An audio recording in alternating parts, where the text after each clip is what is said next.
Bom, eu sou de família de Retiro, do Muriaé. Sou meu avô e bisavô, é um distrito de Itaperuna.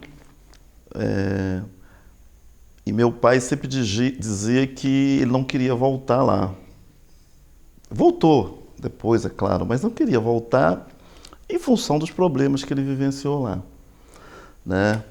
E meu tio Ademar Nunes, ele é tio-avô, irmão da minha avó, ele falava que, fala até hoje, que praticamente na roça onde ele morava é um regime de semi-escravidão, trabalho escravo, né? E Itaperuna, meu pai é de 1930. Itaperuna foi um dos maiores produtores de café. Provavelmente o nosso sangue negro estava lá, meu bisavô, avô Marcos Nunes, né? O meu avô Custódio depois veio, papai veio depois, né? E ele disse uma vez que estava fazendo um trabalho na roça e o patrão, o dono da fazenda, veio e falou que ele precisava enterrar uma vaca. Não sei por que motivo, né? Mas o cara era o desejo, o cara. E ele começou a cavar, ele que era uma vaca enorme, ele começou a cavar e pensar. Ele já estava casado, e eu não sei se a minha mãe já estava grávida, que eu sou mais velho de mim. E ele dizia, pensando assim, tipo assim, eu vou ter que ir embora. Meus filhos não podem passar por isso, né? Então, ali, né? Cavou, chegou em casa e falou para a mamãe assim, olha, eu preciso que você reúna todos os meus documentos que eu vou a Itaperuna. Entendeu? Veio e começou a andar para um lado para o outro e conseguiu alguma coisa, né? Porque eles parece que só entrou para o departamento de estado de rodagem bem posterior. Mas ele conseguiu alguma coisa e falou para o patrão que não queria mais ficar ali, juntou as trouxas, que não tinha muita coisa mesmo, e veio embora, né?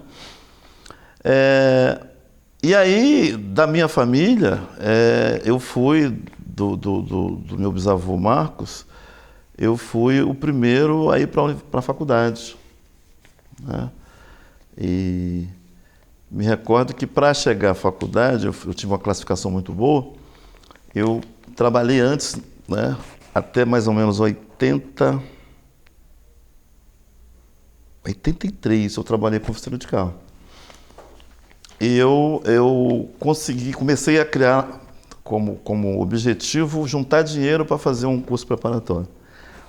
E o curso preparatório era caro, que era a rede MV1, né? Inclusive lá na Tijuca ainda tem o MV1. E não é uma escola para nós, pobres, mas era questão de olhar para o futuro. E aí eu paguei um ano de preparação lá no MV1. Meu terceiro ano do ensino médio, eu paguei lá. Entendeu? Eu só vou fazer a faculdade, o vestibular, quando a UF vem para Itaperuna, 94, 95. Entendeu? Porque também não tinha condição de sair de Itaperuna, né? Mas aquela preparação, comecei a fazer matemática na Fundação São José, dei uma segurada, né? Mas quando foi lá para 95, eu pintou o primeiro vestibular da UF, eu entrei. Eu fiquei entre os primeiros, né? E me formei, né, em bacharel em administração, aqui em Itaperuna.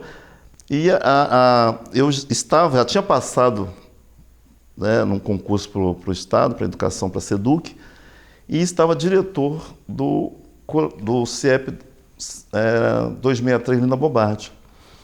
E a UF funcionava no mesmo prédio, né? Para mim foi bom que eu saía do serviço e já subia a escada, a rampa ali já estava lá na UF. Posteriormente eu ganhei uma pós-graduação que foi importantíssima na minha vida, que foi com a Cândido Mendes, o Banco Mundial e o Ministério da Fazenda, né? Então, era sobre a questão... O Fernando Henrique tinha feito a questão da Lei de Responsabilidade Fiscal, né? E já em 2002, eles começaram a trabalhar isso nas escolas, para ver se melhorava a questão da gestão, né?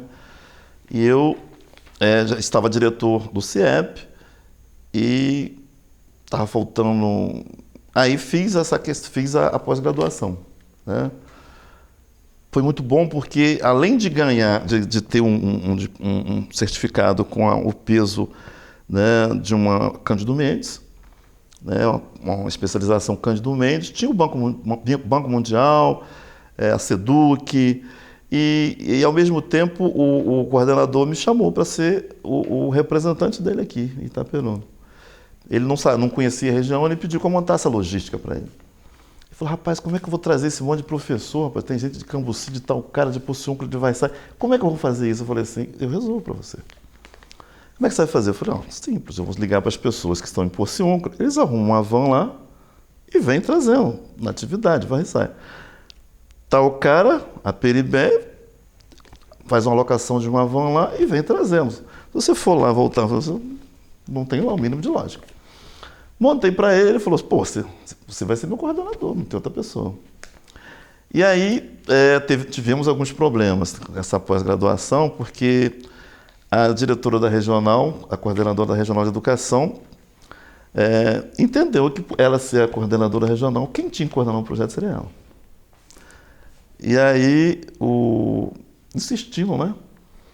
E o dono do projeto, que era o Dr. Paulo Alexandre, que hoje está na Universidade Federal do Tocantins, ele falou para ela o seguinte, veja só, o projeto é meu, quem escreveu o projeto fui eu, quem fez o PNUD com o Banco Mundial fui eu, né?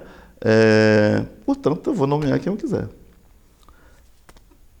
E aí você observa que se você pega algum posto de destaque, alguém vai querer te tirar dali. A questão de que não vou dar visibilidade, né?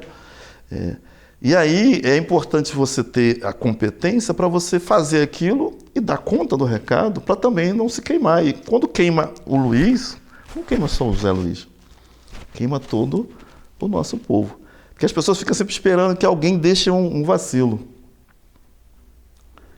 Para dizer assim, olha, tá vendo esse povo aí, né? Então, mas quem me deu essa consciência? O movimento negro. Né? Isso me ajudou muito, inclusive dentro da universidade eu tive alguns problemas, porque eu tive um professor que uma vez ele me reprovou e aprovou um amigo meu que fez trabalho comigo. Ou seja, o cara eu vivia fazendo um trabalho para o cara passou e eu não passei. Mas aí eu questionei junto à direção e reverti. Mas se a gente não tem essa consciência, você dança, né? Então, quer dizer, parece não, tenho certeza que estão sempre querendo negar o nosso protagonismo, querem que a gente seja coadjuvante, né? E o movimento negro é que me deu essa condição de a gente ser protagonista, né? Então, e lembrar que foi o movimento negro que me levou para a educação, né? Eu cheguei a trabalhar com o Humberto, né? Nós fazíamos silk screen, a impressão, aprendi a fazer faixas de rua, durante muito tempo fazia faixa para empresas, essas coisas assim. Mas o objetivo era chegar à educação. E aí, né, passei e foi importante. O Moab nasce dentro de uma escola pública, que foi o Luiz Ferraz, e nós continuamos indo às escolas, né? Ou para tocar, ou para cantar, ou junto com a capoeira. Nós continuamos, a nossa história toda é dentro de uma escola. Claro, nós tivemos participação na SACI, na Sociedade dos Amigos da Cultura, ajudei a fundar a Academia Itaperunense de Letra, eles iam me cobrando. Só que eu sou um acadêmico, talvez não muito no padrão, porque a minha poesia é poesia de militância. Não dá para ficar falando das cataratas do Iguaçu, das flores do jardim, não sei de onde. A nossa poesia é poesia de militante, né? Eu acho até que o que nós escrevemos hoje é essa resistência.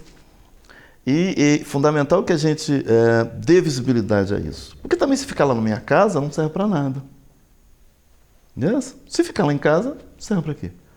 serve para nada. Hoje, conversando com a Luciana, que é a presidente da academia itaperanense hoje, ela falou, poxa, Zé, terça-feira eu queria que você tivesse ido lá. E é importante essa história de vida que você tem, mas os seus amigos lá do Moab. Falei, Luciana, mas é a sobrevivência, a gente tem que trabalhar muito. Estou prestes a me aposentar e eu preciso, assim que me aposentar esse ano, deixar minha vida financeira organizada. Eu tenho que trabalhar para deixar isso organizadinho. E ela dizia assim, poxa, eu tenho o maior interesse nessa história do Moab. Eu falei, olha, eu tenho certeza, o Moab é uma instituição que tem um trabalho e é um trabalho de interesse público. Nós somos, inclusive, utilidade pública. Então, todo o trabalho que a gente tem, a história de vida que nós temos, inclusive as minhas poesias, as músicas que nós fizemos, é de domínio público. Eu quero até, com essa nova versão aí dessas poesias que vamos publicar, colocar uma publicação do Moab. Porque eu não vou levar isso. Isso precisa ficar para que no futuro as pessoas possam ter uma referência de resistência, de trabalhos acadêmicos que fizemos também, mas que essa questão da resistência ela esteja presente na história que fosse contada para o futuro. Que nós tivemos pessoas que vieram antes de nós que fizeram um trabalho importante. Humberto? Eu sempre falo do José Veríssimo, que foi um dos primeiros laboratoristas, talvez o primeiro laboratorista da cidade, não com a tecnologia que tem hoje, mas a tecnologia lá dos anos 70 e 80. Nos anos 60 ele já estava fazendo os exames de sangue, essas coisas assim, cultura de bactérias, lá no laboratóriozinho dele lá, simplesinho. Mas o cara formou filhos médicos, professores pesquisadores na UF, O cara, para mim, é uma referência de família negra. Não era militante, mas é um cara que é uma referência. Eu acho que é importante isso. Ele foi um dos fundadores de um clube de resistência negra de Itaperuna. Os seus Reis também, com a militância dele política, empresário, gerou emprego. Mas caiu no esquecimento. Eu acho que nós não podemos cair nesse esquecimento. As nossas coisas, a importância desse documentário, desse trabalho que a gente está fazendo, é que isso não caia no esquecimento. Porque tudo que eu acho que o problema maior do nosso povo é a questão da invisibilidade. Quando eu estou lá na escola, trabalhando lá com meus aluninhos lá do 4º ano, eu percebo neles o que eu não tive. Eu não tive professor negro na minha infância. Não tive. Poucos nós tivemos. E quando ele se vê, ele se aproxima mais. Ele se aproxima. E a gente troca ideia. Olha, não faz assim por isso, não faz assim por aquilo. E hoje eu estava falando com eles, peguei o Mapa Mundi, comecei a falar da nossa região. Geografia, eu começo falando da nossa região. Pego o mapa do Brasil, localiza o estado do Rio, pega o mapa do estado do Rio, a gente localiza a região noroeste e começa a passar para eles. Mas pedi também o Mapa Mundi. Uma coisa que talvez no ensino médio nem esteja fazendo mais isso, mas eu acho que é importante você fazer desde cedo. Onde é que está a África aqui?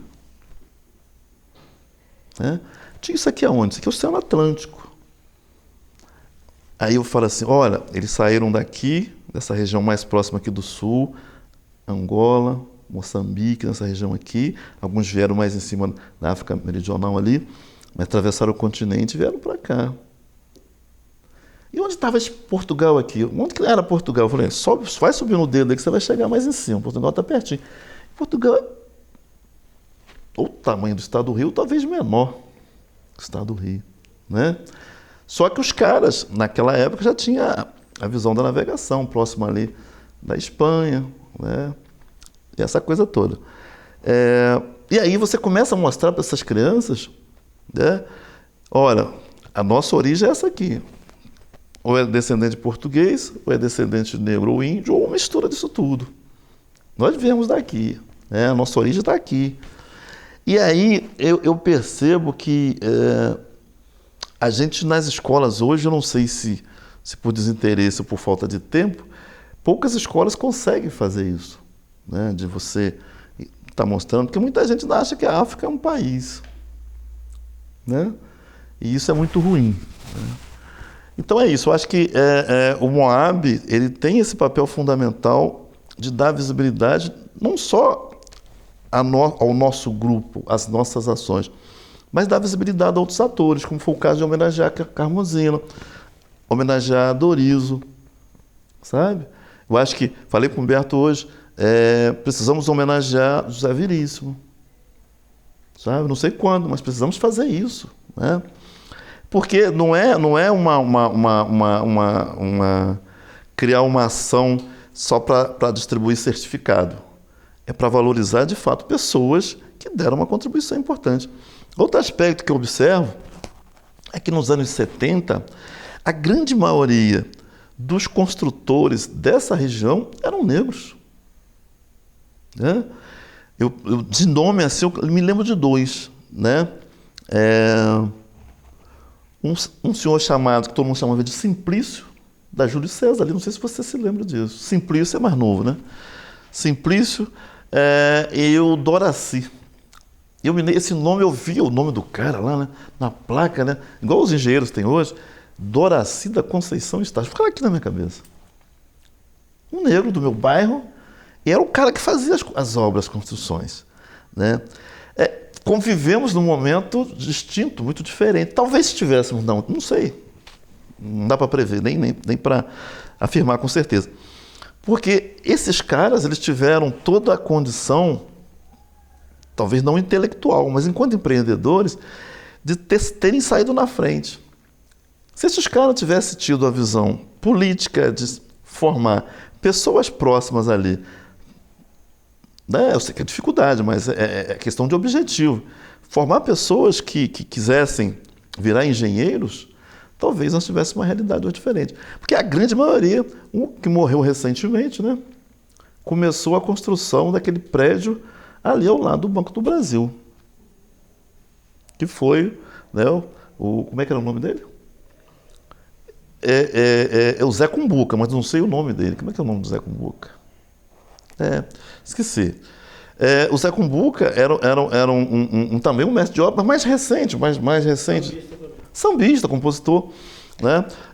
O Zé Cumbuca, ele era construtor, né? E eu me lembro nitidamente do prédio subindo ali ao lado do Banco do Brasil e ele comandando a galera. Entendeu? Mas aí eu acho que é a questão de visão política, né?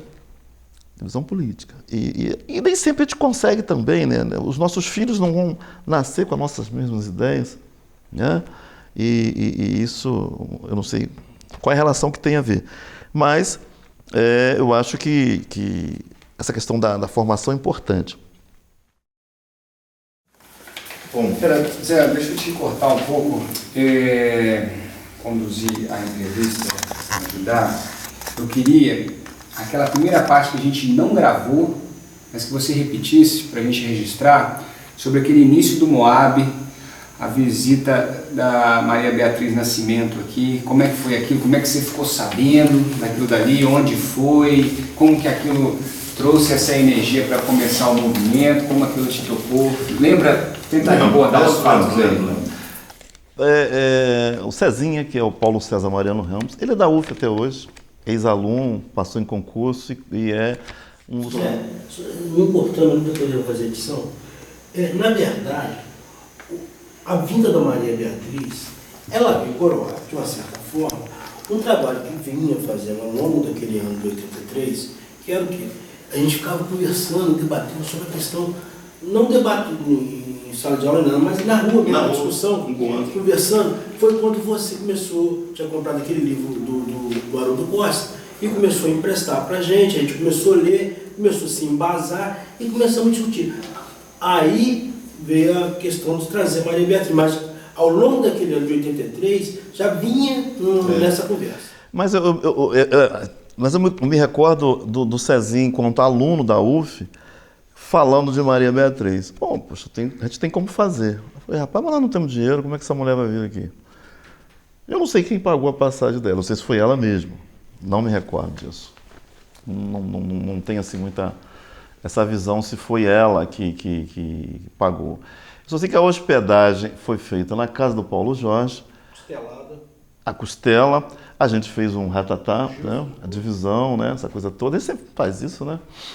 Mas o César, é importante frisar, que eu cheguei aí várias vezes na UF com ele, e lá comendo um bandejão junto com ele, e o Rogério também, Rogério Coelho, que é o Dé, e a gente, né, se engajou de fazer isso, né? Como tudo na vida, para nós as dificuldades foram maiores, mas cada um dava um pouquinho e conseguimos fazer. O mais importante para mim foi o fato dela ter aceito ficar na casa de uma pessoa e não pedir um hotel. Para mim foi interessante, né? Para mim foi interessante isso. E a Maria Beatriz, ela usou uma linguagem muito simples. A palestra dela não foi uma linguagem acadêmica, até porque eu me recordo que a gente estava muito ávido de saber de Zumbi dos Palmares. A gente não estava preocupado com o 13 de maio. A gente estava preocupado em saber como é que era essa história dos quilombos. E ela narrou quilombos, a questão dos quilombos não só a questão de Palmares, mas de vários outros, né? E isso, tipo assim, poxa, porque era muito ruim para a gente, as pessoas falam assim, mas se eram tantos negros, por que não teve resistência? Porque o livro não dizia que tinha resistência. Os primeiros livros não diziam que tinha resistência. É que o índio não teria aceito, mas que o negro aceitou a escravidão. Cara, isso bate profundamente no nosso, né, inconsciente. Fala, caraca, por que esse povo não brigou? E aí você vai descobrir que é uma farsa. Na realidade, os caras brigaram pra caramba, entendeu? Teve muita luta, muita resistência, claro, né? Muitas das vezes as pessoas levaram a pior, mas os caras estavam ali, né? E todas as grandes revoltas populares, o governo, né, a questão institucional, o poder público, ele vai massacrar. Foi assim com Palmares, foi assim com Canudos, foi assim com a revolta dos malês, a revolta dos alfaiates. Todas essas revoltas, elas foram massacradas. Se você parar para analisar, o exército ali na beira da favela é para conter, tipo assim, olha, nós estamos aqui, vocês não têm que descer, não. A minha visão é isso, porque ela resolver, ninguém vai resolver aquilo. Para mim, é uma imposição de força, né? A questão da história de Caxias, o nosso grande herói, que massacrou gente, índios, os índios do Paraguai, aquele negócio todo, né? Então, era o governo massacrando o seu povo, como hoje. Não é muito diferente. Quando o governo permite, né? Vamos lembrar recentemente o massacre de Carajás. Foi institucional. Ali era a polícia. Era o braço armado do poder público, né? Ali matando, né, o pessoal. Quando você vê, né, o massacre de índios, de sem terra, é sempre o poder público. Porque os caras sabem que vai acontecer. Eles permitem. Na minha concepção, os caras sabem que vai acontecer um problema, cedo ou tarde. E os caras permitem, deixam rolar. E aí vai lá, os caras enterrando, né, a questão das grandes lideranças, Chico Mendes. Tem sempre alguém que pode ser até um civil, ou alguém que não é, ou alguém, amando de um fazendeiro. Mas o poder público está sabendo que vai rolar aquilo ali, está sabendo que vai acontecer. Eles não desconhecem isso. Mas é isso. Então, voltando à questão da Maria Beatriz, essa resistência, ela sempre ocorreu, né? E ela fica oculta nos nossos livros didáticos. 2003, eu fui convidado eu estava na direção do CIEP, da rodoviária 263, eu fui convidado para participar de um evento já com Lula, com a questão do negro no ensino médio. E aí, o que nós nos deparamos lá em Brasília? Com muita gente, todos eles, talvez aí 90% a 80%, eram escritores negros, né? aquilo que a gente falava lá no CNEG, lá nos anos 80, de que a gente precisava contar a nossa história, está na sala de aula, não necessariamente, né, na escola, no ensino regular médio, mas também a nível universitário. E aí surge uma série de gente, Jerusio Romão, né, o próprio Amaury Mendes que esteve aqui, né, Joel Rufino, entendeu? Esse pessoal todo. E tem vários, Nilma Lino, né, que foi, né, inclusive da igualdade racial. Esse povo estava lá, né? Hoje, atualmente, da rede. E criaram um fórum de pesquisadores negros, né? E aí, rapaz, isso dá uma outra visão para a gente, né? Bom, ainda tem muita coisa para ser feita na questão da educação, né? E eu me recordo que Joyce Santana falava o seguinte: vocês reivindicam uma série de coisas, mas a hora que o poder público ofertar alguma coisa, talvez não tenhamos gente para ocupar esses espaços. E por que não temos gente para ocupar esses espaços? Porque a formação do nosso povo, principalmente a nível de história, ainda é muito frágil. Nós passamos todo o período da ditadura sem poder questionar nada. O professor não debatia isso em sala de aula. Quem ia debater? Quem ia questionar a ditadura? Se falava revolução. A coisa só veio rolar a nível do livro didático como ditadura bem posteriormente. Naquele período ali, o professor não abriu o bico. Mas a questão da Beatriz, ela me remete ao seguinte fato. Foi aquela pessoa que alavancou o Moab e deve ter alavancado diversos outros grupos no Brasil todo, né? Infelizmente, ela morre muito cedo, parece que 95.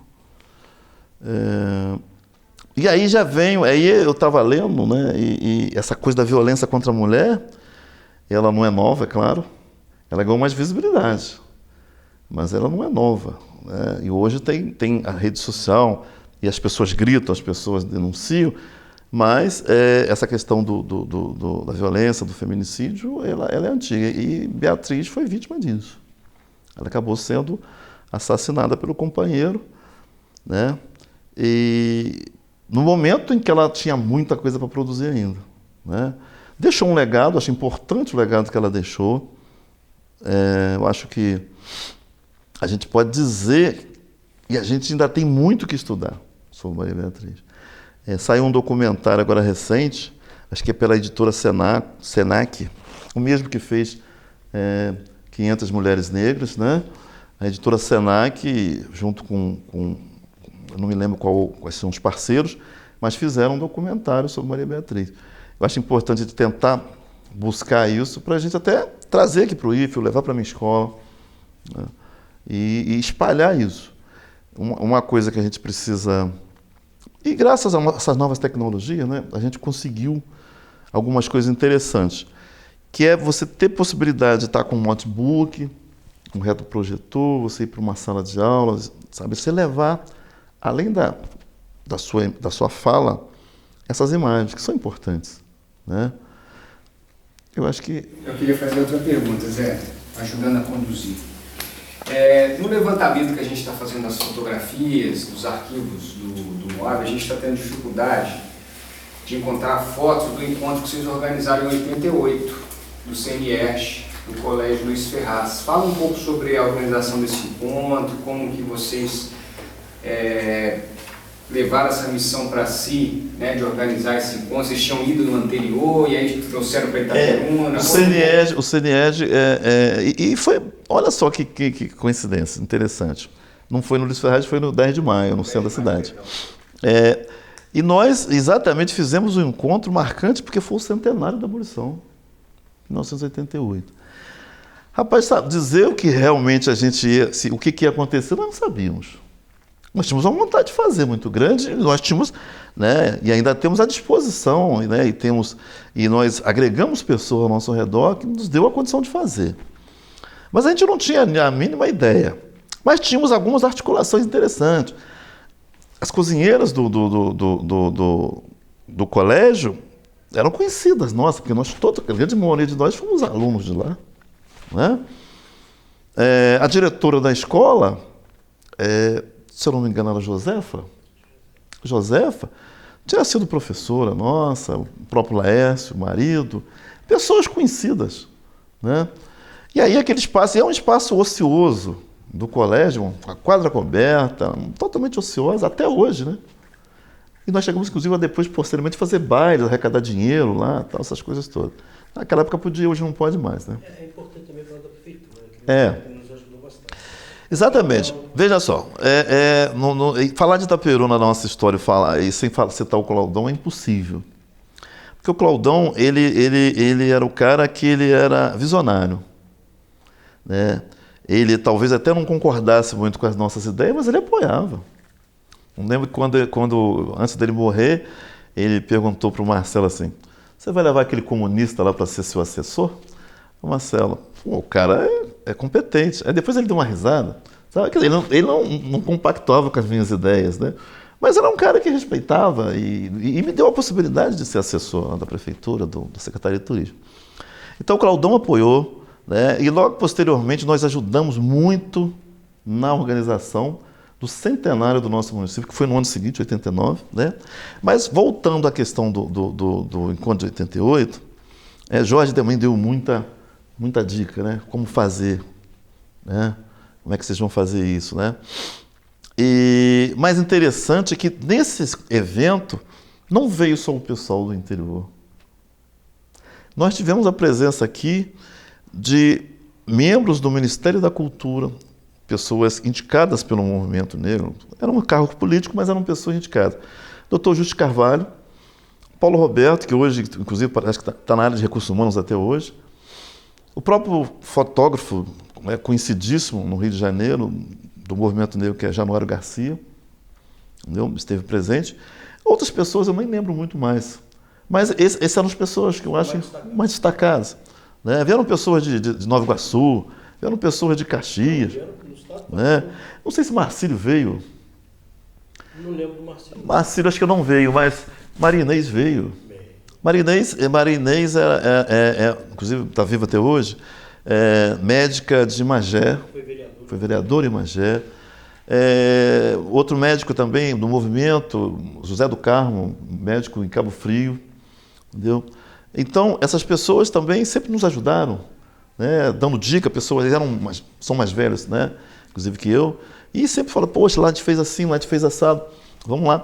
E aí nós fizemos, porque tem um formato padrão, né? Na sexta-feira as pessoas chegam, se acomodam, tem uma abertura na Câmara Municipal, né? No outro dia você tem uma plenária com uma pauta e algumas reivindicações.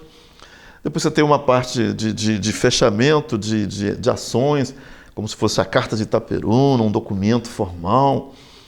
À noite você tem já a questão da parte cultural, né? Justamente essas pautas, foi aí que a gente começou a entender um pouco a questão do movimento negro. Também já vinha ao longo dos 4, 5 anos. Essas pautas ali é que mais para frente vieram a dar questão do 20 de novembro, que estava sempre nessas pautas, e a questão também do ensino da África nas escolas. Tudo parte dessas pautas do movimento. A questão das ações afirmativas, elas são antigas, né? Lá nos anos 80 já tinha isso, porque o pessoal estava estudando essa questão, né? Que tinha a questão das ações afirmativas nos Estados Unidos, né? E isso dava condição da gente começar a falar nisso, né? Percebe que nos anos 80 a gente começa a falar nisso, a coisa só rola a partir de 2002, 2003, né? Como é que a questão é arrastada, essa questão de você avançar politicamente e socialmente, né? Começou na UERJ com a questão da Benedita, um garotinho, mas o que ocorre é que foi importantíssimo para nós. Nós aprendemos muito com aquele encontro de 88, sabe? E o que aconteceu é que nós eu não sei o que aconteceu, eu só sei que nós perdemos. Nós tínhamos talvez, naquele momento de 80 até 88, nós tínhamos mais de uma centena de fotos importantíssimas. Talvez umas 3 centenas de outras menos importantes, mas uma centena delas muito importantes. É que acabamos perdemos, porque era questão de foto, e aquilo amarelava, e aquilo foi se perdendo, e não tinha como salvar em CD como tem hoje, você não tem mais, não tinha essa visão toda, e as pessoas tinham que guardar. Mas você guarda, aquilo amarela demais, perde a cor, perde a imagem. E Tem gente que não tem cuidado também. Tem gente também que não tem cuidado, né? Eu não queria falar isso, mas já falei. Pois é. Mas então é isso. Infelizmente perdemos isso. Mas temos outras, né? De outros encontros. O Humberto sempre guardou muita coisa. Né? E voltando até a questão, até naquele momento ali de 88, e nós começamos a ter a noção de que tínhamos que ocupar todos os espaços. Nós organizávamos não só as coisas relativas ao movimento negro, mas quem deu um sustentáculo importante para a capoeira em Itaperuna fomos nós. No momento que a capoeira não entrava na porta da escola. E nós começamos a barrar isso. Quem meteu o pé na porta e colocou a capoeira fomos nós. Né? O fato de eu ser professor também eu acho que ajudou, de certa forma, isso. Mas os caras também queriam fazer. Não, Humberto? Os caras queriam fazer. Mas nós também começamos, nós tínhamos a visão de estar presente em tudo quanto era lugar. Nós chegamos a organizar, na área de esporte, né, as corridas de rua de Itaperuna. O Godoy, que hoje faz um trabalho no poliesportivo, nos anos 80, não sei se foi 80 ou 90, Não, anos 80. final dos anos 80, né? Não, meado, 86, 87. Por aí, nós convidamos ele para ele vir fazer uma palestra para os nossos atletas aqui. Ele era professor, né? Ele estava em Niterói ainda, não sei se ele estava estudando, terminando a faculdade. E ele já participava de corridas de rua em Niterói. E ele veio para Itaperuna dar umas dicas para o nosso pessoal. Tinha gente muito boa, muito boa. E nós conseguimos trazer para Itaperuna grupos de capoeira da região toda. Pociúncula vinha, Bom Jesus vinha, Natividade. Né? Chegaram, eu lembro que Mestre Cabeça, eu não sei se foi 88, num desses eventos que nós fizemos, o Mestre Cabeça trouxe alunos dele que estavam no exterior, dando aula de capoeira no exterior. Bom, continuando a questão dessa divisão em Itaperuna, Avenida Cardoso Moreira, lado de baixo, lado de cima, 88 ela dá essa visão para a gente, porque era muita gente junta, e aquilo criou essa visibilidade maior. Como o Humberto diz, a gente tinha uma identidade, né? No momento em que quase ninguém usava bata, boina, né? estilo o pessoal do reggae, né? A gente começou a usar.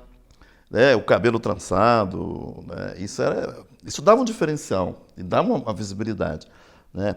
É claro que quando a gente está visível, as pedras às vezes chegam também, não é só, né? Mas isso foi importante também, até as críticas foram importantes. Né? As críticas ao encontro, muita gente disse que aquilo ali era racismo ao contrário, né? Mas também a gente não deu bola para aquilo. Né? E nós usamos bem também, Humberto, a questão do espaço de rádio. Né? Eu me lembro que, em algumas ocasiões, o cara falava lá no rádio uma coisa que era contra o negro, vamos lá contestar. Vamos lá para o rádio. Aí teve uma vez que foi Humberto e Raul, e teve que pedir audiência lá ao dono da rádio, que era o seu Zé Leonardo. Não, porque o cara falou isso, não pode falar isso. A gente fazia com uma certa patrulha, né? Era uma patrulha. E foi importante também, porque deu visibilidade. No momento só tinha uma rádio em Itaperuna, não tinha FM, não tinha nada disso. Né? E as pessoas estavam vendo aquilo, ouvindo aquilo, e, consequentemente, a mensagem ia, né? E a gente começou também, de certa forma, a incomodar. Surge também aí, um outro aspecto que estou lembrando, que é a questão da desmobilização. Eu, por diversos momentos, fui convidado para ir para a maçonaria. Nunca quis. Porque eu acho que quando você começa a estar num grupo e fazendo um trabalho, eu acho que é estratégico essa coisa de tirar você desse ambiente. E aí as pessoas também ficam assim, eu sou o cara. Eu vou me juntar a esse povo aí, que esse povo tem grana, né? E aí eu não vou ser mais o negro da periferia. né? Esquece que é uma bobagem, ele vai continuar sendo um negro tolerado e não respeitado. É uma outra situação, né? Nunca topei. Quando nós participamos da eleição aqui do CIEP da rodoviária, o Lina Bombardi, eu me lembro que também ficou visível a minha participação ali. E aí as pessoas também vinham fazer convites, né? Poxa, podia fazer isso, podia fazer aquilo, tal. Não, a gente vai continuar na mesma linha. Recebi proposta para continuar diretor por influência política. Falei, não, eu entrei por eleição, você por eleição, né?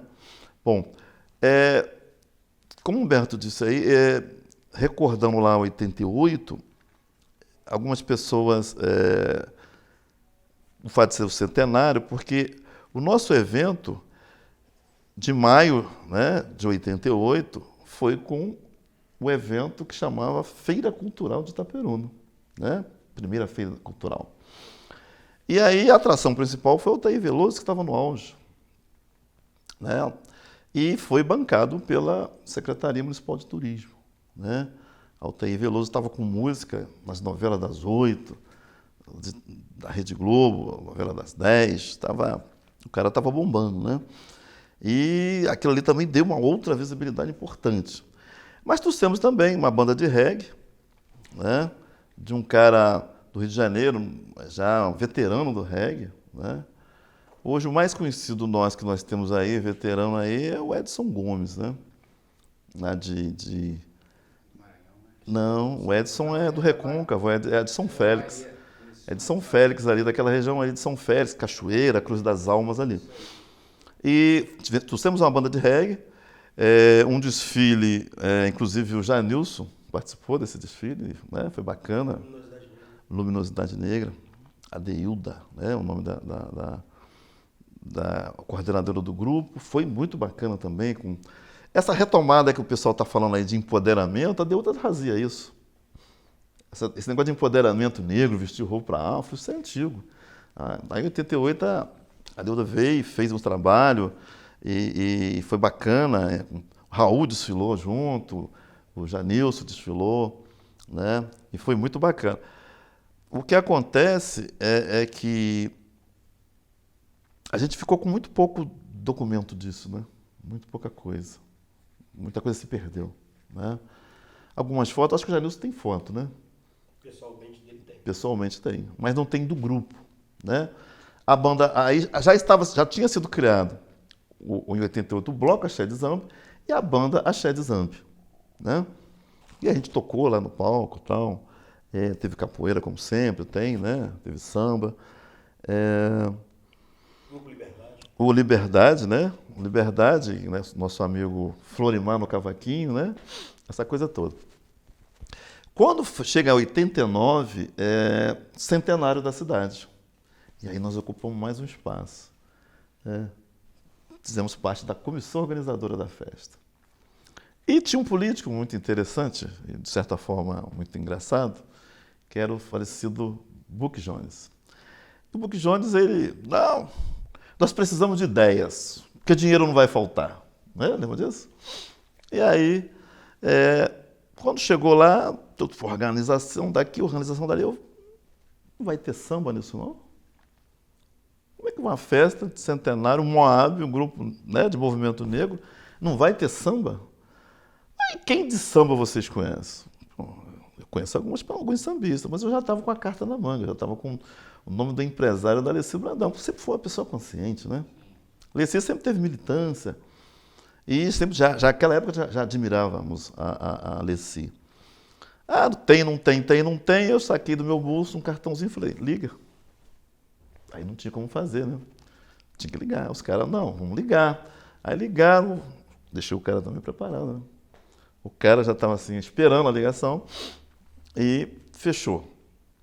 E aí o Raul e Simone, né, no dia, lá no palco principal da cooperativa, né, da Capil, da Cooperativa Agropecuária de Itaperuna, show da Alessi Brandão, Raul e Simone vão para o palco e fazem uma homenagem a Alessi Brandão, né, que foi muito bom também, né? Ele falou assim, ela poxa, eu estou me sentindo aqui em casa, né? essa cidade é uma cidade negra, não é? Realmente nós temos uma população negra muito grande em Itaperuna, né? Então foi muito bacana também, isso, porque veja só, nós viemos num crescente.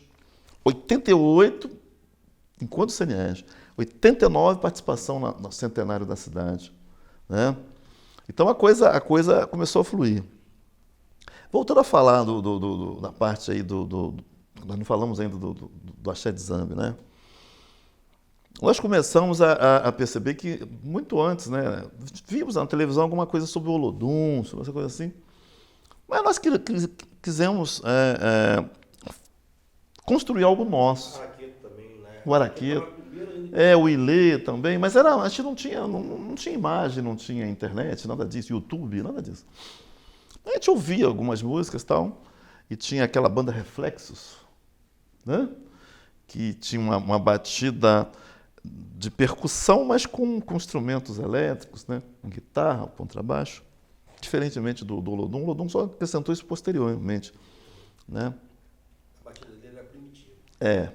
Aí o que acontece? Nós começamos também a fazer, no estilo Ijexá, né? Com o ritmo do Ijexá, a música do Axé de Zambi. E o Axé de Zambi foi importante também, que é a primeira vez que, né, não sei se nessa região já tinha havido isso, mas um bloco afro, né, as pessoas, né, caracterizadas, famílias, muitas daquelas crianças que estão na nossa foto lá, hoje algumas já são até avós, né, que é o caso da Aline, né? A Aline hoje já é vovó. E a Marlene bisavó, né? Entendeu? A Kizane, minha filha, estava novinha, no colo da mãe dela, essa coisa toda, né? Tem foto. Tem. Então, eu acho que essa coisa do Moab é uma coisa que tem que ficar documentado para que a gente possa pegar isso e levar, né? Levar essas fotos para as escolas, os cursos técnicos, para as universidades, e é um material interessante a gente fazer isso, porque não é para nós. Isso é uma coisa para a sociedade. Nós queremos uma sociedade sem preconceito, que a gente possa conviver, né, dentro do respeito, dentro da igualdade, da justiça, né, não essa justiça que existe hoje. Né. O nosso país, a desigualdade ela começou historicamente, né? A questão dessa... Estava vendo até um dia desse sobre a questão da diáspora negra, né? No caso do nosso brasileiro, a diáspora foi em função da escravidão. E a diáspora, essa dispersão do povo negro, ela continuou. Nós temos agora o povo do Haiti, né? E as pessoas falando um monte de bobagem a respeito de tá chegando esse povo aí. Um dia desse, minha sogra me falou lá em casa que no meio desse povo deve estar vindo terrorista. Falei, terrorista? O povo está morrendo de fome. Então, o terrorismo, coitado. Eles não tão, o terror que eles têm é da fome. Esse é o terrorismo, da fome. Não tem essa coisa, né? E terrorista, se quisesse fazer no Brasil, a nossa segurança é tão frágil que já tinha feito muita coisa. Nós não temos segurança nenhuma, né? Brasília, qualquer situação dessa aí, se tivesse gente de disposição mesmo para fazer, já tinha acontecido muita coisa ruim, porque não tem serviço de inteligência nenhuma. Lembrando agora o caso da intervenção no Rio. Caramba! Eu não acredito que o traficante, ele desça o morro, vá na fronteira e passe com arma na fronteira. Alguém passa para ele, né? Através de carros oficiais, helicópteros, aviões, né? Tá. E aí o serviço de inteligência do Exército? Ou ele existe, ou ele é corrupto também, ou ele é muito ruim, né? Ou ele ainda existe, né? Então, olha só, como é que o próprio sistema de segurança, de inteligência da polícia, né? Aí você tem uma intervenção, tá? O que muda com a intervenção? Eu tiro o policial corrupto da rua? O policial que tem um acordo com o bandido, ele continua trabalhando? Como é que eu faço? Né? Como é que é isso? É só para que a população mais pobre, negra, né, dos morros, se sinta acuada? Se for isso, não sei nem se funciona, porque, dos últimos dias aí, o que teve de tiroteio, o que já teve de morte, inclusive de morte de inocentes, inclusive, né? Após a intervenção. Inocente de todos os lados, né? Do lado civil, do lado militar. Está morrendo inocente de todas as formas, né? Não creio que o cara que está fazendo levando arma para o bandido ou levando droga, seja policial militar ou do exército, eu não creio que esses estão morrendo. Estão morrendo outros. Né? E tem um outro aspecto que eu acho muito ruim, uma reportagem que eu li recentemente, é que os caras do exército treinam os traficantes. E gente da polícia também treina os traficantes. Gente do BOPE treina, ex-BOPE, ex-caveira, treina traficante. Como é que esse tipo de intervenção pode funcionar? Não acredito. Não acredito mesmo. Então, o nosso papel enquanto militante é você poder ter voz para falar. A gente tem que ter voz para falar e colocar que essa coisa desse extermínio da população negra, né, ele não é recente. Ele é planejado, na nossa visão do movimento negro, ele é planejado, ele é estratégico, né, e é institucional. Tá certo? Bom, continuando com a questão do Bloco Afro, né, lembrar que, na realidade, todas as coisas que nós fizemos com a questão do coletivo, né? Nós nunca tivemos um estilista, alguém que ajudasse a desenhar nada, as coisas surgiram e foram surgindo, né? As músicas, algumas se perderam, né? Muitas delas se perderam. O Humberto, eu tenho certeza que tem esperança de que isso ainda possa ser resgatado, né? Mas meu irmão, eu confio nele, eu acho que ele vai conseguir um dia. Essas músicas também eram todas com a temática voltada para a questão negra, né? E tem uma que nós cantamos, e de vez em quando a gente canta, né? Que é a homenagem que a gente faz para Angola, porque Angola é um país africano emblemático, né? Também de colônia portuguesa, né? E que se liberta, né? Inclusive, importante a questão da libertação de Angola é que teve, inclusive, a participação de Fidel Castro, né? Cuba ajuda bastante ali o movimento MPLA, Movimento para a Libertação de Angola, né? E, para mim, eu acho que assim como os haitianos lá no passado teriam expulsado lá os ingleses, né? Os franceses, né? E a questão dos angolanos também, para mim, é importantíssima. Recentemente eu estive com uma rapper que esteve aqui no SESI e perguntei sobre a situação de Angola, e ela diz que a coisa não está caminhando muito bem, né? Mas naquele momento ali era referência à questão da independência de Angola, né? O Zé Eduardo, ele estava vindo em substituição ao Agostinho Neto, que foi o grande líder, né, da Revolução Angolana, né, da libertação, da descolonização do povo angolano. E nós fizemos E fizemos também, teve uma que a gente fez para Martin Luther King, que falava da paz, né? Mas essa se perdeu, um dia a gente vai achar, né? Essa é importante.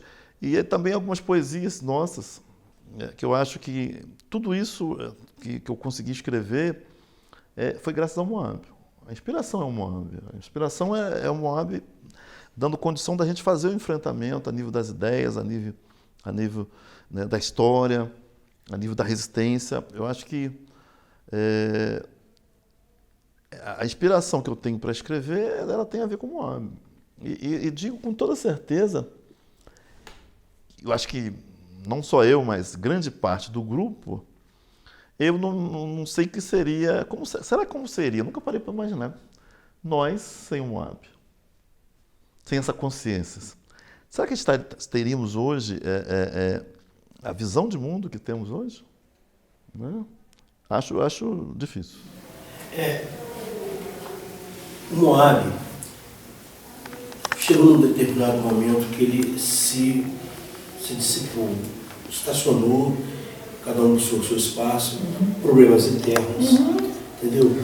E o que você, olhando isso tudo lá atrás, essa viagem ao tempo chegou até agora, até 2018, com todo esse 2017, com toda a ênfase que foi dada, o que você pensa sobre, o que você hoje pensa sobre aquilo tudo até chegar aqui? Bom, nós estávamos muito eufóricos, né? E de certa forma a vaidade acaba aflorando. E a gente estava ganhando uma musculatura política também, né, que ajudou nesse, digamos assim, nesse afastamento, né? Todo e qualquer grupo, ele tem um ciclo de vida. Do auge, né? Ele vai num crescente, depois ele dá umas paradas, às vezes alguns declinam e outros, às vezes, avançam novamente. Eu acho que em função da visibilidade que nós ganhamos, né, de certa forma, fomos seduzidos pelo poder político. E aí também inclusive tem algumas questões que permanecem até hoje, né? Só que hoje nós estamos mais maduros. A gente era muito imaturos ainda. E faltou maturidade naquele momento. Mas tinha as questões, tipo assim, aquela velha estratégia de desagregar. Né? Eu jogo uma sementinha aqui, falo uma coisa no ouvido do outro, volto e falo desse com esse. Sabe? Tem essas coisas. Né? E hoje, e digo para você com sinceridade, Humberto, que aquele afastamento foi ruim, mas serviu de um aprendizado. Nossa, mãe. Primeiro nós pudemos identificar quem era quem entre nós, quem eram aquelas pessoas que de fato somavam e somam até hoje. Quem eram as pessoas que somavam e somam até hoje? Né? Aquele evento de 2015 no tênis, que nós pagamos um determinado prestador de serviço, né? E o prestador de serviço sai falando mal da gente ainda, aquilo para mim foi emblemático. Né? E às vezes algumas pessoas falam assim, mas esse grupo é um grupo fechado. Graças a Deus. Porque se fôssemos embarcar em diversas coisas de pessoas, ideias e sugestões de algumas pessoas, talvez não tivéssemos chegado nem onde estamos aqui hoje. Né? Então, mas isso é natural, em todo grupo, acho natural. Né? Lá em Canudos também teve isso. Lá com o Zumbi dos Palmares também teve. Né? Em todos os movimentos sociais, né? Aqui dentro dessa escola, você tem os grupos, né? E pessoas que pensam diferente. Não é isso? Então, cria essas divergências. Né? Então, eu acho que o que a gente tem que fazer é tirar lição disso. Né? Os anos 90 foram anos assim que a gente realmente se afastou e a coisa não foi a nível de grupo. Não foi mais a nível de grupo. Eu continuei indo nas escolas falando, né, mas era uma coisa solitária. Sempre falei do Moab, mas era uma coisa solitária. Não éramos, né, como a gente vai hoje, a gente vai junto, 2 ou 3. Né? Bom, e o Moab ele acaba influenciando na minha produção, né, cultural, da questão do samba. Né? O samba eu fui criado na Vinhosa dentro da escola de samba. Tive o prazer de ter convivido já moleque com alguns compositores, como Zé Orlando Corujão. Né? Para mim, o mais importante de todos eles, porque ele realmente era o cara que ele sentava para escrever, cheguei a fazer algumas composições com ele. Entendeu? Então, um samba que até cantei lá no Marca Tempo, que ele fala de Carlos Gomes. Né? E a Vinhosa foi um samba que a Vinhosa levou para frente. De vez em quando a gente até acabou tornando um samba de quadra. Né? Antônio Carlos Gomes, né? Foi a mais alta expressão da música brasileira, emocionou os nossos corações. Então, continuando, nós criamos um bloco também, que era um bloco ligado, que tinha eu, César, Cezinha, tinha o Rogério Coelho, que é o Dé, que era um bloco também que nós fizemos em homenagem ao Vinícius de Moraes. entendeu? Nosso poetinha, né? E o samba, acho que desfilamos uns 3 anos, mas o samba que mais marcou foi o samba que a gente fez logo naquele período que o Tancredo havia morrido, né? A gente estava com esperança de votar para presidente diretamente, depois acabou sendo indiretamente, né? E esse samba estava perdido, né? E o Raul me ajudou a relembrar algumas coisas desse samba, que foi bacana também, que fala-se que... Eu até mostrei para minhas crianças na escola, né? Se não fosse o Monte Pascoal, ser avistado por Cabral, hoje não teria o samba, muito menos carnaval. Mas se pensar detidamente, esse país não estava mal. O negro não seria escravo, pra terra estranha não viria, nem candomblé, nem capoeira, nem afoxé na Bahia. E de quase tudo nos privaram, meu amor. Por liberdade como essa gente lutou. E de quase tudo nos privaram, meu amor. Por liberdade como essa gente lutou. E lá nas Gerais, o Inconfidente, certo dia também sonhou ver um país bem diferente, mas que a morte ele pagou. Muitos anos se passaram, novo Inconfidente surgiu, mas que tristeza, infelizmente, lá no palácio não subiu. Quem entende esse Brasil? Se não fosse o Monte Pascoal, ser avistado por Cabral. Foi um samba que a gente fez lá também no meados dos anos 80, né, que foi uma coisa também que a gente estava sendo influenciado por várias coisas, né? Tinha a questão política, o fim da ditadura, a perspectiva de votar para presidente. Aí vem Tancredo, e Tancredo acaba morrendo, né? Morrendo, né, entre aspas, nessa coisa toda. E, enfim. Mais adiante, né, a gente... cheguei a fazer samba, teve um ano que teve um samba que a temática era a questão da cultura negra no Marca-Tempo, e que teve uma polêmica, se a gente ganhou, se a gente não ganhou, né? Mas a vida seguiu adiante, sem problema, a gente estava lá na correria ajudando, né? Em 88, o Adilson Ribeiro ele me convida, eu estava em casa, ou estava na oficina, ou estava no Nino. Acho que eu estava no Nino. Que era ali pertinho. E eles ligam perguntando, pô, Zé, vem pra cá, Borracha, vem pra cá, porque estamos aqui, temos um refrão, mas não caminhou. Essa temática negra aí você domina bem, vem pra cá e tal. E esse samba foi eu, Adilson Ribeiro e o Jorginho, que era um cara também que cantava na noite do Itaperuna antigamente. Tá parado hoje, mas é um parceiro. E o samba falava exatamente dessa temática negra, né?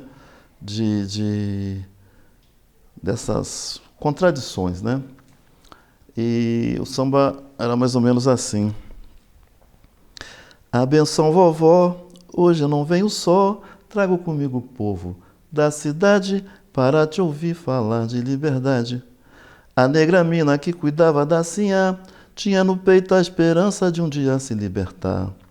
A negra mina que cuidava da sinhá tinha no peito a esperança de um dia se libertar, mas eis que um dia o sonho se realizou. Ficou livre dos açoites e daí o que mudou? Ficou livre dos açoites e daí o que mudou? Já faz 100 anos, nego luta com bravura e impõe sua cultura do Oiapoque ao Chuí. Ontem e hoje, nego influi na economia e lembra com alegria o grande herói que é Zumbi. Negro abre o peito e vem cantar, mostra na passarela sua força na cultura popular. E esse samba foi campeão, a SEAB foi campeã, né, de 88 com esse samba. Né? E, inclusive foi Raulzinho que cantou. O Raul que cantou esse samba. O Raulzinho cantou esse samba. Então, eu acho que a gente acabou produzindo algumas coisas que são interessantes, né? Sambas enredos, esse livreto de 84, chamado Janela dos 20, né? E era uma visão, assim, romântica de uma época, mas tinha algumas coisas, já começamos a questionar e contestar algumas coisas. Quis fazer um livro, na realidade eu não tinha recurso na época, me convidaram, Zé, surgiu a possibilidade de fazer, vamos fazer? E hoje eu percebo que não é difícil você fazer um livro. Eu fiz um livro com as minhas crianças lá no Buarque, aí uns 4, 5 anos atrás.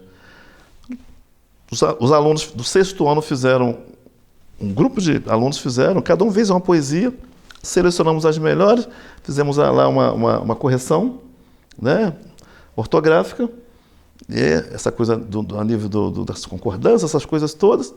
E a professora falou assim, é agora, o que nós fazemos? Eu falei, nós vamos publicar. Mas como é que a gente vai publicar? Vamos publicar. Fui lá no Zé Magno Hoffmann, falei, Zé, estou aqui, rapaz, querendo publicar esse livro dessas crianças. Como é que a gente faz para fazer isso? Zé, vou ver o preço. Foi R$400, um negócio assim.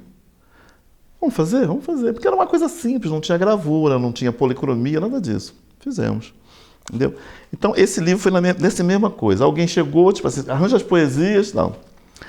Eu tenho 2 poesias aqui para mim que são marcantes, que todas as vezes que a gente esteve num local que pudesse falar, a gente falava que era questão de falar de Zumbi dos Palmares. E uma outra foi uma que a gente fez que eu fiz para que a gente pudesse melhorar a autoestima do nosso povo, né? E essa poesia é assim: quero ver algum dia você se orgulhar de ser como és, pele negra como a noite, noite de luas e estrelas, noite de brilhos, você é noite. Esqueça os açoites. É passado, viva agora. Esqueça o senhor e assim é, sem mágoas, sem revide, mas com reivindicações de direito legítimo. Esclareçam, abra as mentes. Você pode, você é grande. Faça renascer Zumbi e renasça com ele. Eu acho que essa coisa de você eu acho que o movimento negro, o Moab, principalmente, junto com o CNERJ, com o SEBA, que estava mais próximo da gente, fez a gente entender, né, e, na realidade, nos tornarmos negros. Tem até uma autora, que, inclusive, já falei várias vezes sobre isso, do livro Tornar-se Negro. Eu acho que o Moab nos fez tornarmos negros. Porque ser negro, né, cor da pele escura é uma coisa. Ser negro uma palavra que teve ganhou um significado novo para nós militantes. Né? Para nós, negro não é só a pessoa que tem a cor da pele escura. Para nós, negro é todo mundo que quer fazer esse enfrentamento e lutar contra essas injustiças. Não é a questão da cor da pele. Até porque se Eduardo, se minha mãe e outros amigos que eu tenho não negros, né? Eduardo não é tão não negro assim, né, Dan? Mas todos nós nos tornamos negros quando você vive essa realidade. Negro não é uma questão de cor da pele, não. É uma questão de ideias, uma questão de consciência. Né? Você pode ser europeu. Se você, não só a questão do movimento negro, se você se junta a esse povo marginalizado, da periferia, né? Vê o caso da assassinada lá da Dorothy, que foi assassinada lá no Pará. Né? Ela se tornou gente daquele povo, porque ela se juntou a eles para lutar. Então, ela não era ali uma pessoa que tinha, primeiro que era descendência europeia, né? Mas estava ali fazendo o quê? O papel daquele povo ali, né? Que vivia do extrativismo, organizando aquelas comunidades. Ela se tornou um deles. É a mesma coisa. Você pode ser japonês, francês, alemão. Se você se junta à causa negra, você vai se tornar negro. Né? É uma questão de ideias, não é uma questão de cor da pele. Né? E você vai ter, inclusive, pessoas negras como nós e que acha que não existe o racismo. E que eu acho muito natural. Sabe? Ninguém tem que ser obrigado a pensar. As ideias têm que ser colocadas e têm que ser respeitadas. Eu posso discordar, mas acho que não vejo nenhum problema, nenhum absurdo. Pode ser uma questão de formação, ou pode ser uma questão de conveniência. Cada um que tem os seus problemas. Mas não vejo assim essa questão, não. E a outra foi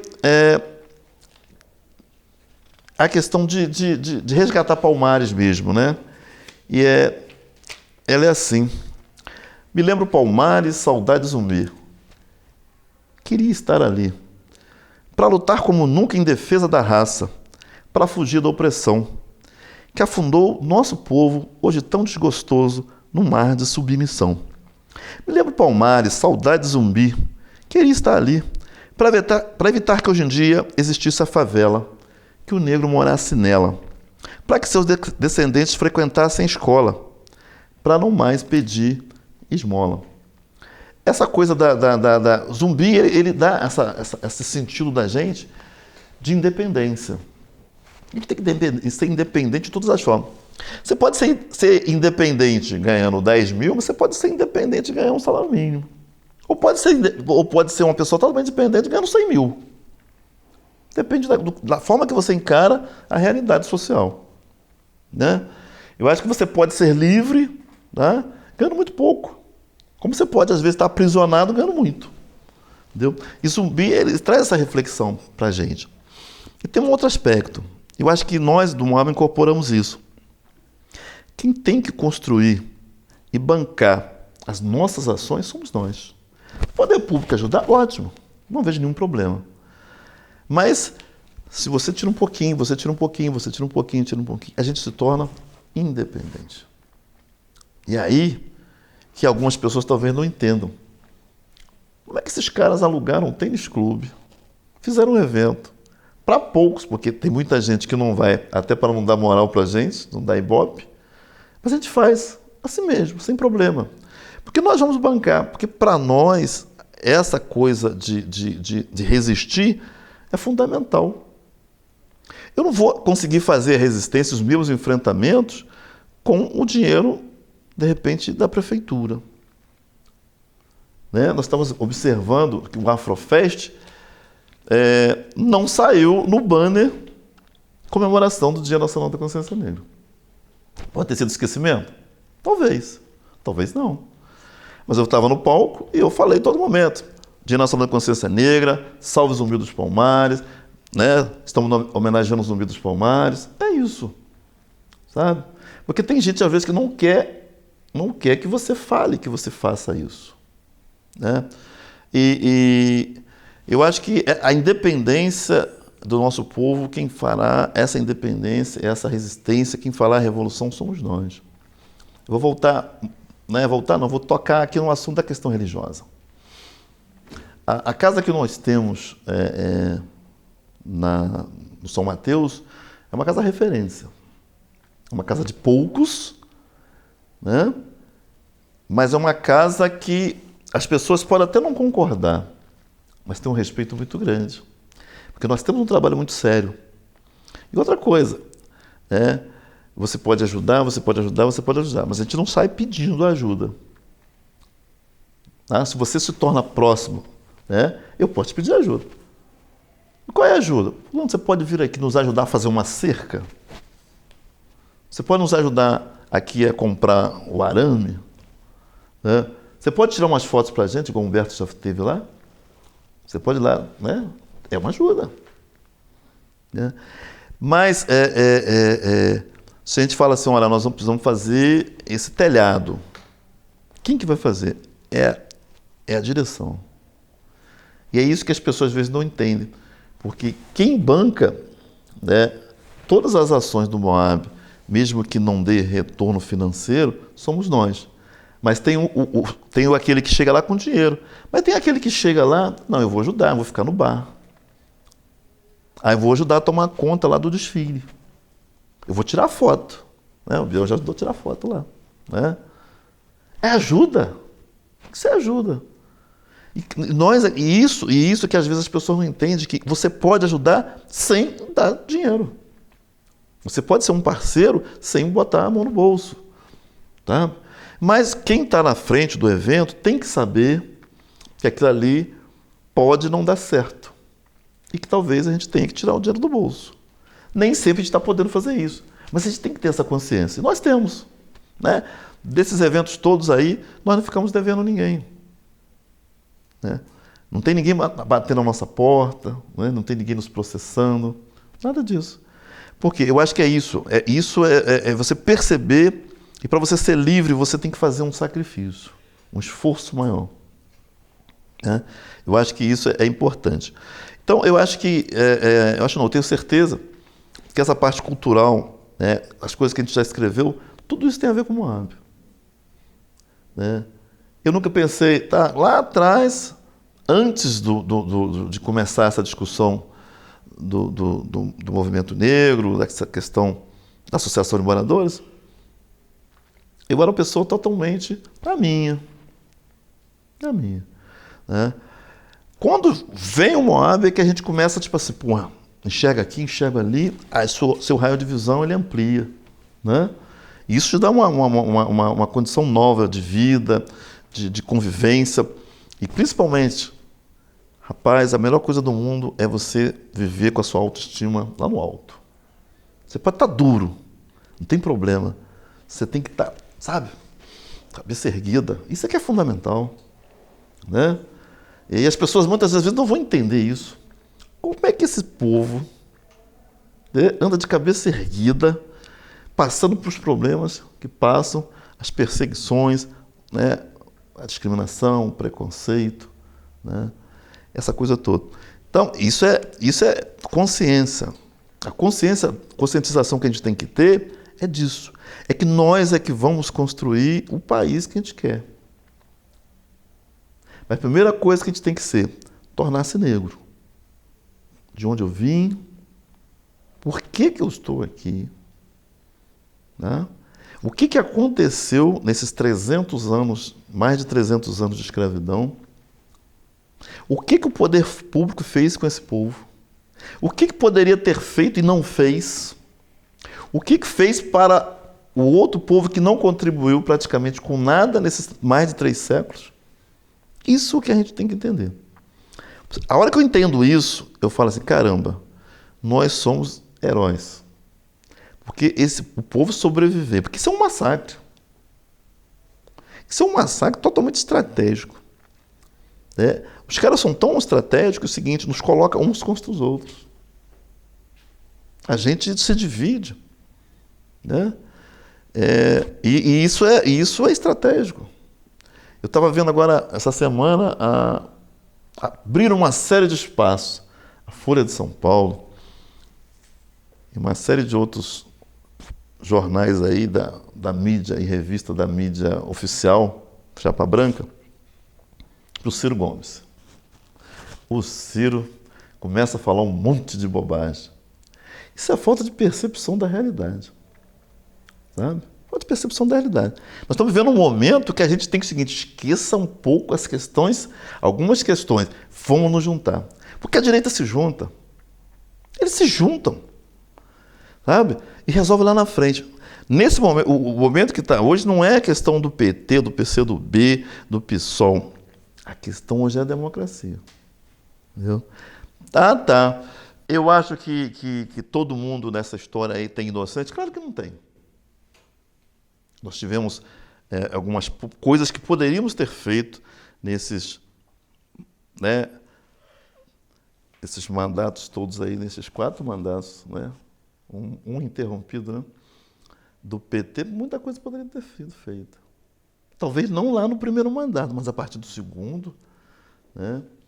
Claro, veio também, me parece estratégico a questão do mensalão, né, que na realidade aí entrou o tal da teoria do domínio do fato e deslanchou na Lava Jato hoje. Né? Mas algumas coisas poderiam ser feitas. Mas voltando à nossa questão aqui, nossa itaperunense, eu percebo o seguinte, nós precisamos cada vez mais estarmos muito juntos. Eu acho que isso que você falou desses meninos estarem chegando é o início, né, de algo que a gente começou a plantar há um tempo atrás. Né? Quando agora a Luciana, lá da Academia Itaperunense de Letras, me convida, enquanto Moab, para a gente ajudar na comissão que vai organizar a Feira Literária de Itaperuna. Temos que estar nesse espaço. Falei com o Humberto hoje, Humberto, quem que nós vamos convidar para estar lá? Eu não vou poder estar todo o tempo, né? Mas quem que já puder, Humberto? Poxa, chama a Beth. A Beth é professora e tal. Rapaz, liguei. Não, liguei não, passei uma mensagem. E ela topou. Amanhã ela vai. Tá? Então, às vezes, as pessoas custam engrenar um pouquinho, mas ela vai. Vai, e a gente tem que caminhar nisso. Falei com o Eduardo, né? O Eduardo já está achando que é possível, né? Porque essa feira literária, ela tem que ser uma feira literária de verdade. Não vai ser uma flip, né? Não vamos ter Lázaro Ramos, não vamos ter outros atores aí, não. Mas acho importante que a gente tenha uma coisa. Se a gente tiver algum recurso, quem sabe convidar a Conceição Evaristo também, que é mineira, né? Tinha um cara lá em Minas também que estava sempre com a gente, Adão Ventura, não sei se é vivo hoje ainda, né? Não sei. Aquela menina que hoje é estrela, né? Já esteve até na televisão, que é Elisa Lucinda, né? Quem sabe? Não sei, é o seguinte, eu acho que a gente tem que fazer uma série de sonhos. Vamos sonhar. E quem sabe a gente consiga dar a essa Feira Literária Itaperuna uma conotação mais progressista, mais moderna, mais democrática, mais inclusiva, né? Porque se juntar um monte de escritores aí é fácil. Eu quero ver que a nossa visão é uma, a visão deles é outra, aí tem que ter mais gente. Tem que ter o Moab, tem que ter o IFE. A Diezen, né? Tem que ter, eu acho que o Colégio Agrícola, acho que é importantíssimo. O trabalho que o Colégio Agrícola faz é bacana, acho que é importantíssimo, né? Quem sabe a Fundação São José lá com a Anísio, né? Eu acho que é o seguinte, a cultura de Itaperuna, ela não pode ficar nesse marasmo, né? Porque fica aquele monte de gente lá falando de sonhos e não tem nenhuma crítica social. Fica uma coisa assim muito perene, né? Eu acho que tem que ter um pouco de indignação, um pouco de revolta, né? Tem um pouquinho de tudo. Não pode ser aquela indignação maluca. A gente tem que ter alguma coisa de indignação, sim, né? Na realidade, nós nascemos à margem de um sistema de inclusão, de um sistema de justiça. Nós nascemos à margem. E continuamos à margem. A grande maioria do povo brasileiro continua à margem. Ou seja, marginais. À margem de direitos a nível de saúde, de educação, né, de possibilidade de ascensão social, de possibilidade de crescimento a nível de conhecimento das pessoas. É isso. A gente tem que mudar esse rumo aí. Continuando com a questão cultural, né? Eu aqui, antes do Carlos falecer, eu dei uma citada nele aqui na poesia. A poesia já de acho que 2004, 2005, 2004. Eu estava um dia no CIEP, ali na Bobardi, e comecei a pensar em alguma coisa que pudesse falar de Itaperuna. E estava, naquele momento, um período de inverno, né? Isso, o ano passado, me lembrou muito, que Itaperuna, o ano passado teve um inverno um pouquinho mais, um mês e pouco, a cidade ficou meio cinzenta e tal. Mas isso aqui não é do ano passado, não, é de 2004. Nossa pedra está cinzenta, sem sol, sem calor. O frio ancestral retornou. Fugacidade, é passageiro e migrará muito antes de janeiro. Mas eu chamarei de volta a nossa autoestima, para que não deprima a Itaperuna faceira. O sorriso da menina, nossa gente hospitaleira, nossa música ao ligiero, nosso samba ao marca-tempo, nossos poetas revivo, Magalhães Pinto, um botão de estilo, os contos do Muriaé, suas águas e paisagens, qual beleza de mulher, suas cachoeiras, que encanto, lá do Cristo não há pranto, eu vislumbro normalistas no Vale do Encanto. Porque aquela escola ali durante muito tempo foi uma escola de curso normal só. Na minha gestão eu ampliei ensino médio, comecei a alfabetização, e durante muito tempo a gente só via normalista, né? Aí, naquela gestão minha, eu falei, não vamos ampliar isso. O governo deu espaço, a gente avançou. Mas eu conheci aqui esse cara aqui chamado Magalhães Pinto, ele tinha uma loja de vendia bicicletas. Lembra disso? Nelson Magalhães Pinto. E ele escrevia, entendeu? Tem um outro também, que é o seu Boechat. Ele chegou a escrever alguns contos, né? Eu falo dos contos do Moriá aqui, mas eu não recordo do nome dele todo. Eu sei que era Boechat.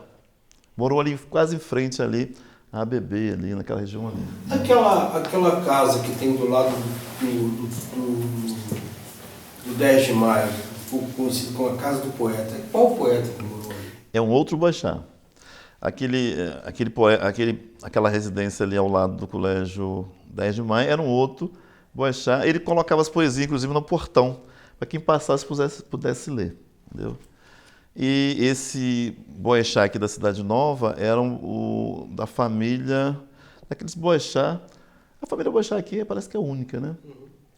Eles vieram, não sei se descendência, não sei se é suíços, né? Eles são uma mesma família. Mas os contos do Muriaé eram escritos pelo um dos Boechats. Mas Itaperuna, durante muito tempo, né, eu estou afastado da academia porque a academia ficou um local de gente para falar de sonhos meio irreais. Que nós devemos ter alguns sonhos que sejam, né, viáveis, né? Alguns sonhos não. Aí você começa a falar de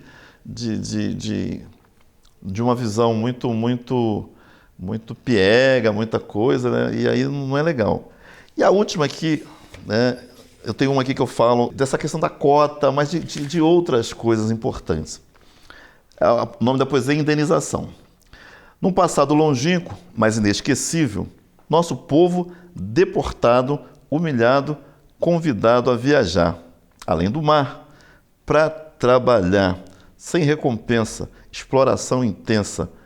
Vocês não são filhos de Deus, nem de Zeus, mas de Olorum, Oxum, Zambi, Mavi, Lissá, Sobô e de Iemanjá. Nós somos o povo da criação, da riqueza da emoção, do conhecimento, da razão. Queremos reparação de um país que foi o último a abolir escravidão. Queremos terras, tetos, cotas, indenização, para tentar amenizar tantas lágrimas, tanta dor. Eis aqui as nossas lanças e machados de Xangô. Porque Xangô é o pai da justiça, né? O que a gente quer é que esse país seja justo, igualitário, né? E aí, essa coisa da indenização.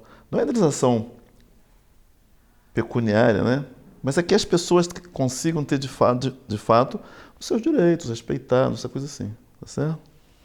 É isso. Espero ter conseguido aí passar a ideia. E tudo isso, gente, né, que a gente colocou aqui foi graças ao Moab. Sem o Moab, não teria condição de estar escrevendo o que escrevemos, das ideias que temos, trabalhar, fazer o trabalho que a gente faz. Sem o Moab, não existiríamos nós, tá certo?